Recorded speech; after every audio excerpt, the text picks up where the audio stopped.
எல்லாருக்கும் குட் மார்னிங்க. ஜீரகம், சோம்பு, பூண்டு, தேங்காய் இதெல்லாம் எதுக்கு யூஸ் பண்ண போகிறோன்னு நான் சொல்கிறேங்க. அப்புறம் முட்டைக்கோசு, வெங்காயம், பச்சை மிளகா கட் பண்ணி எடுத்து வச்சாச்சுங்க. இன்றைக்கி நம்ம சாம்பார் தான் செய்ய போகிறோம். முள்ளங்கி சேர்த்து முள்ளங்கியை கட் பண்ணி எடுத்து வச்சிட்டோம். பருப்பு பார்த்துட்டிங்கன்னா ஒரு குக்கரில் வேக வச்சு நம்ம ஒன் பார்ட் ரெசிபியாக செய்ய போகிறோம்.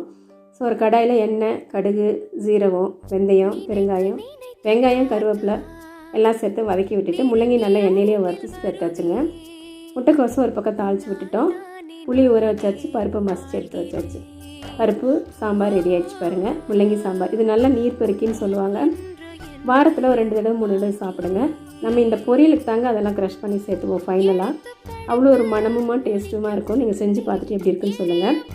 வாங்க பிளேட்டிங் பண்ணிடலாம். தோசை வச்சு முள்ளங்கி சாம்பார் 2 முட்டைக்கோஸ் பொரியல், கொஞ்சமாக சுண்டக்காய் சட்னி இருந்தது, அதை வச்சு சாப்பிட ஆரம்பிச்சிட்டோம். இந்த வீடியோ பிடிச்சிருந்ததுன்னா லைக் பண்ணி, ஷேர் பண்ணி, சப்ஸ்கிரைப் பண்ணுங்கள். பை.